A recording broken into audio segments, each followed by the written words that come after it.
Hello, welcome to the Skier in the Hill. I'm here with Cody and Justin. They're keeping me busy, keeping me company while I narrate this. Make sure you have a pen, paper, and a calculator with you and you prove each slide. Try to predict the values. Better yet, read the first slide and try to answer and fill out the entire chart. And if you have a problem, then press play and go to the next slide and take it one step at a time. Now, this particular problem, a skier is being towed up the hill. So the direction of the motion will be up the hill, not down the hill. If they weren't being towed up the hill, they would be skiing down the hill, and then the direction of motion would be down and positive. But here we're up the hill is positive. Now, let's read the problem together.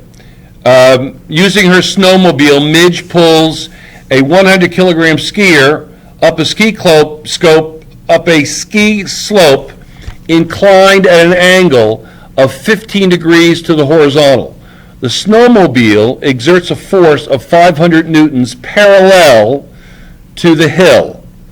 If the coefficient of friction between the skis and the snow is 0.15, not terribly slippery, but I'd be careful. How fast is the skier moving after he has been pulled for 200 meters starting from rest? Now, 200 meters is quite a ways. That's 2 football fields. That's actually more than 2 football fields. So that's quite a ways. It's an eighth of a mile. The problem is not necessarily a real one. It's kind of pretend, make believe, because the acceleration of the individual will be quite large. Okay, Justin, what is 20 times 3,600 divided by 1,600? And we'll get you what the actual velocity will be at the end.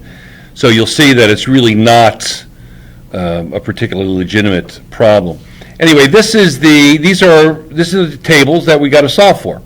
Now, setting up the problem, we see that the hill is 15 degrees and the skier is the rectangular solid, has a mass of 100 kilograms. Notice I said mass.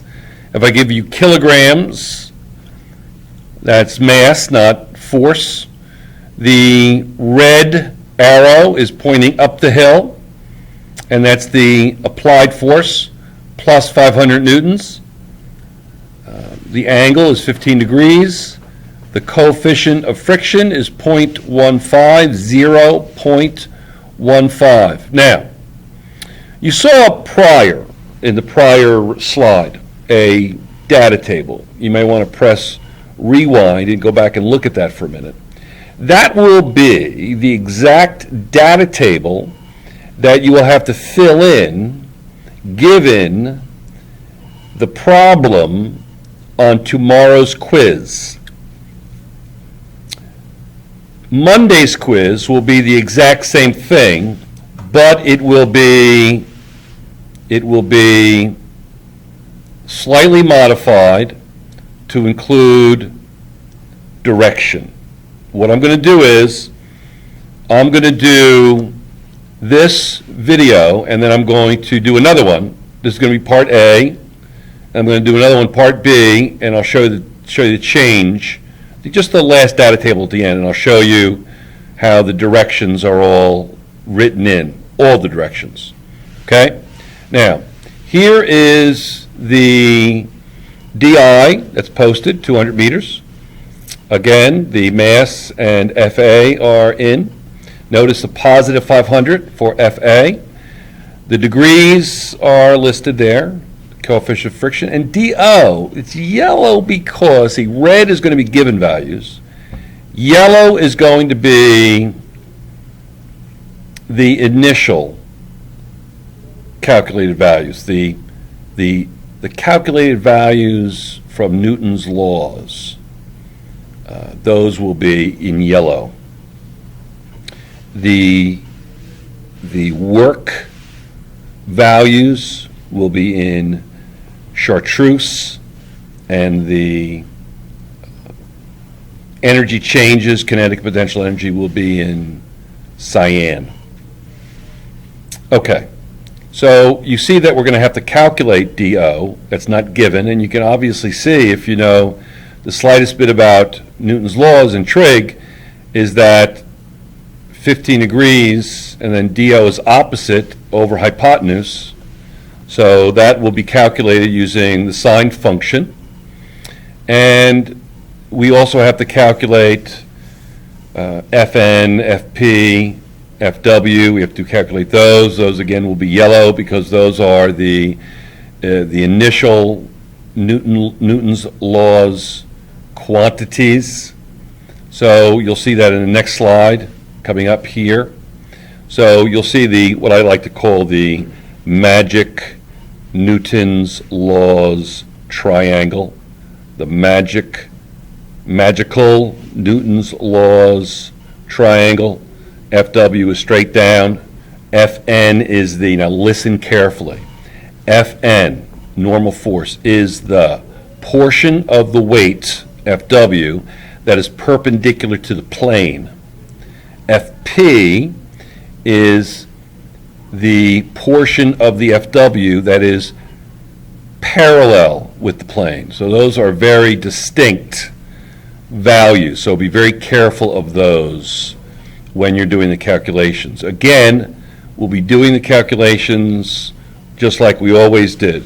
Now the next slide is going to contain, the second slide was the data table that was empty, color coordinated. Remember, red is given, yellow is the Newton's laws calculation data. Chartreuse is the work calculations, and the cyan is the values is in R. It's a little confusing, sorry. So you'll see in the next slide, I'm going to have all the given values posted. So it'll make things a little neater. So the mass is 100 kilograms. The DI is 200 meters. Now DI is very important. DI, listen carefully. DI is going to be the distance in which everything is going to be applied. Okay, over what distance will all of these values be applied? All the real values, all the input values, not the output values. That'll be relative to DO. But all the DI are all the input values relative to how far, like how we're going to calculate a frictional force. How far is that frictional force going to be applied? How far is the FP force going to be applied? That's going to be DI. Theta, mu, and F applied. They're all in the table. And the first thing we have to calculate, the F through N, the weight, F naught, Fi real, Fi ideal, Fn, Fp, Do, Ff, and F, did I say F net, Ff, and F net? So those will be the first group of values that we calculate. And the next two slides will contain all of those calculations. Again, at this point, I think you should reread the question and get ready to plug in the data into the various equations. Now, the first calculation is going to be Fw. That's easy enough. That's 100 kilograms times 10 meters per second squared is 1,000 newtons. Fn is Fw cosine theta, or 1,000 newtons times cosine 15 degrees, which equals 965.9. Remember to do everything in tenths place. Do everything in tenths place. Fw and Fo are the same value, so there's really not a lot of calculation. There's just a recognition that the F output equals the Fw, or the weight. Fa equals Fi real. That's the input force. remember, that's going to include the downward forces, the contrary forces. You're going to have to subtract FP from that, or add the negative FP to that, add the negative FF to that. And then you have DO, which is what I kind of said before, would be DI sine theta, or 200 sine 15 degrees, and that's going to equal 51.8 meters. FF is going to be mu Fn, or 0.15 times 965.9, and that's going to come out to 144.9 newtons. Now, what's left is I want to calculate F net. Now, in order to do F net, I've got to complete the free body diagram up top. The free body diagram up top. Forgive me, one of my colleagues, when I make that magic triangle for Newton's laws, I don't put in the arrows for the FP, Fn to make them vectors, but either way, that's understood to be vectors. So here I have the calculated values. FF is negative 144.9, negative FP 258.8. Contrary to that, those are the contrary forces to the force that's putting the skier in motion, which is FA, or plus 500 newtons. So F net is going to be FA plus FF plus FP, recognizing that each one of those are vectors, positive or negative. So we sum that up, and we get F net is 96.3 newtons. Now, just think about what that means for just a moment. That's going to be related to the F net. If you take the F net and you apply it over 200 meters, that's going to be the work net, or the KE net. That's all you need. So that will become a little bit more obvious. It's very important to do an accounting procedure when this is all done to make sure all the numbers add up and it makes sense. So never just complete a problem as if it were an activity in math class where the answer is critical. The physics is what's critical. The math helps. Hopefully the math is a reflection of your knowledge of physics, but oftentimes it is not. And people get consumed with the math and they let everything else go. So those yellow values there, those are the values that I calculated using Newton's laws. So yellow is the color of the calculations for those Newton's laws quantity. And next is going to be the chartreuse values, which is going to be the work, with the exception of acceleration. But that's, A through O, if you look carefully at A through O, that's really Newton's laws, kind of a repetition of that. So it's very important when you're doing these problems to stay as organized and as neat as you can, because it's like playing cards. If you've ever played Rummy 500 or poker or anything like that, or gin rummy, you have to keep your cards organized. If you don't keep your cards organized, you're not going to see the patterns. That's why you organize the cards. You don't organize the cards because of some obsessive impulse to organize your cards. You organize the cards so that you see patterns. Cody, do you understand that? Justin, do you understand that? You got to organize your work so you can see the patterns. Do you agree? Yeah, they're shaking their heads. They're in agreement. So that's why we're using data tables, and it's very important to make sure all of your work is in a data table, or in this case, data tables. So the first one is the acceleration, which is F net over m. That's 0.96 meters per second squared. Make sure you have the unit labels for that. Work input, the real work input, is going to be 500 newtons, which is the FA times DI, which is 100,000 joules. W naught equals F naught D naught, or 51,800 joules. The work down is going to be the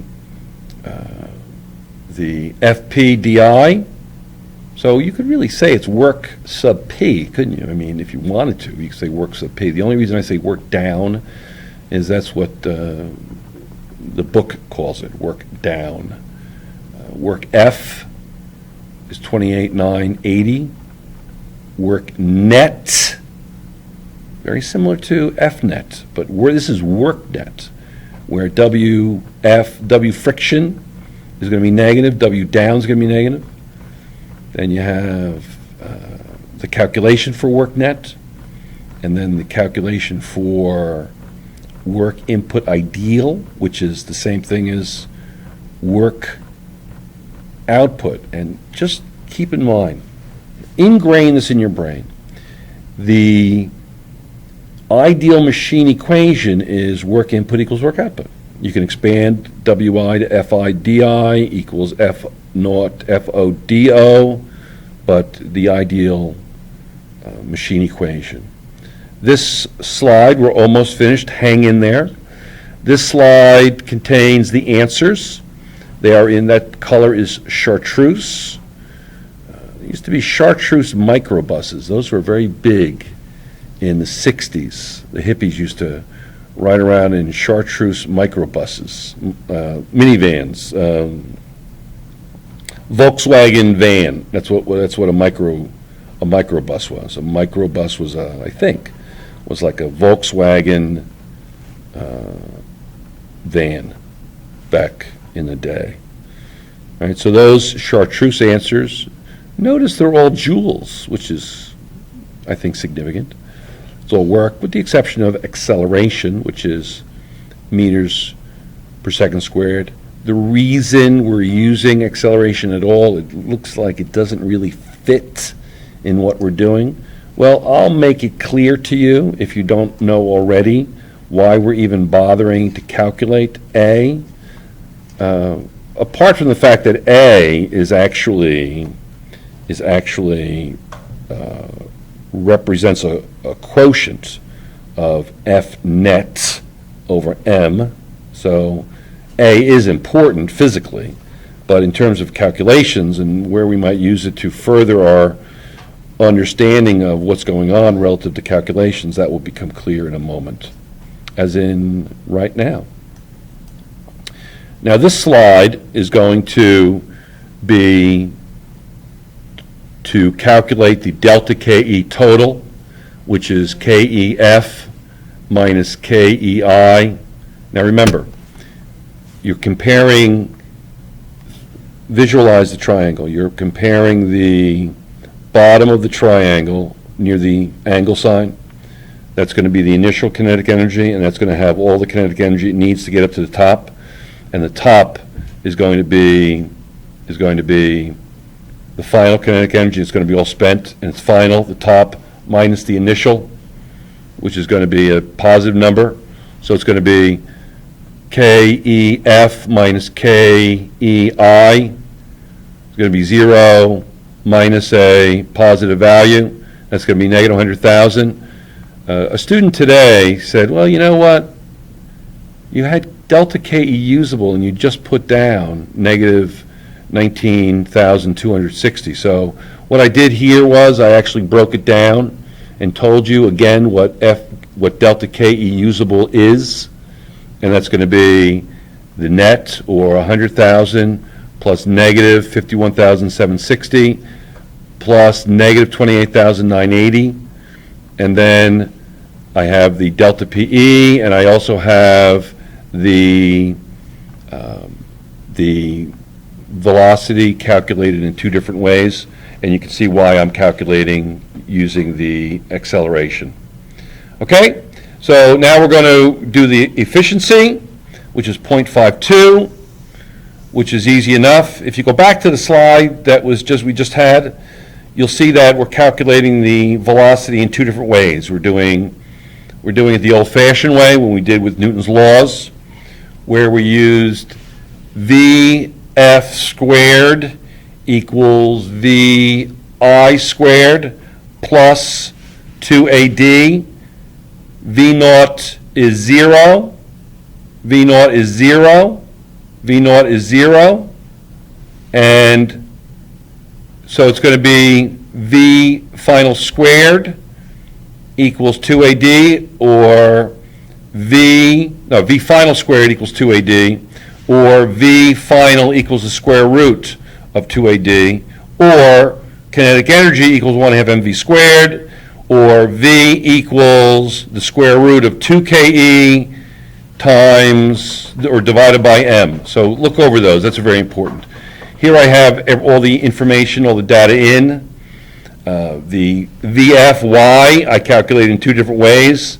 They both should be, if not the same, 19.6, very similar to 19.6. So when I calculated the velocity, I don't mean to kind of go over that too quickly, but when I calculate the velocity, I'm calculating it using, the final equation will be the Newton's laws way would be VF equals root 2AD, or VF equals root 2KE divided by M.